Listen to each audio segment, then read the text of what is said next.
தனியார் மயத்தை வேறு வயத்திலே புகுத்துகின்றார்கள்.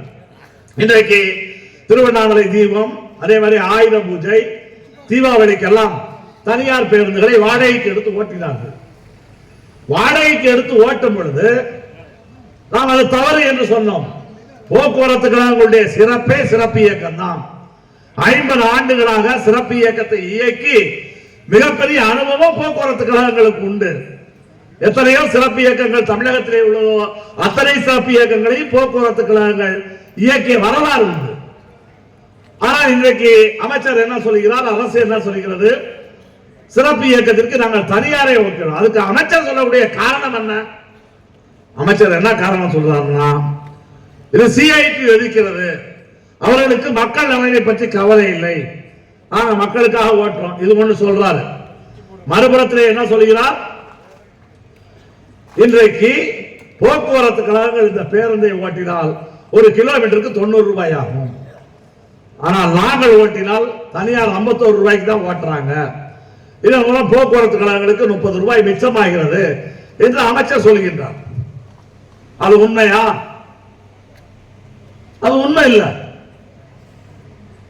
ஏன்னா நம்ம கணக்கை எல்லாம் சொல்லி குழப்பவில்லை, கணக்கெல்லாம் சொல்லி குழப்பவில்லை. இவங்க போடுற கணக்கே ஒரு கோக்குமாக்கான கணக்கு. போடுற கணக்கே கோக்குமாக்கா போட்டா அது பெரிய பெரிய அதிகாரிகள் சேர்ந்து அதை நாம் எப்படி சொல்ல முடியும்? ஒரு சினிமாவில் ஒரு டயலாக் வரும், நீ என்ன படிச்சிருக்க, நான் 8ஆம் கிளாஸ் பாஸ், நீ என்ன படிச்சிருக்க, நான் 10ஆம் கிளாஸ் ஃபெயில். 10ஆம் கிளாஸ் ஃபெயில் ஆனவனை விட 8ஆம் கிளாஸ் பாஸ் ஆனவன் தான் பெருசு, பாஸ் ஆனவன் தான் பெருசுன்னு சொல்லுவான். நான் பாஸ், நீ ஃபெயிலுன்னு. இதுதான் அமைச்சர் சொல்ற கணக்கு. அமைச்சர் சொல்ற கணக்கு இதுதான். ஒரு கிலோமீட்டர் ஓட்டுறதுக்கு 65 ரூபாய் செலவாகுதுன்னா அதுல ஒரு 18 ரூபாய் வந்து டீசலுக்கு, உதவி பாகங்களுக்கு, வண்டி தேய்மானத்துக்கு செலவாகுது. மீதி இருக்கக்கூடிய 47 ரூபாய் தொழிலாளிகளுடைய சம்பளத்துக்கு, வரிக்கு, வட்டிக்கு எல்லாம் செலவாகுது. இதுதான் ஒரு கிலோமீட்டருக்கு ஆகக்கூடிய செலவு. இவர்கள் தனியார் பஸ்ஸை கொண்டு வந்து ஓட்டினால் தொழிலாளிகளுக்கு சம்பளம் கொடுக்காம இருக்க முடியுமா? இல்ல வரி கட்டாம இருப்பானா? இல்லாட்டி வட்டி கட்டாம இருப்பாங்களா? கார்பரேஷன்ல கரண்ட் பில் கட்டாம இருப்பாங்களா? இந்த 47 ரூபாய் எப்பொழுதும் செலவாகும்.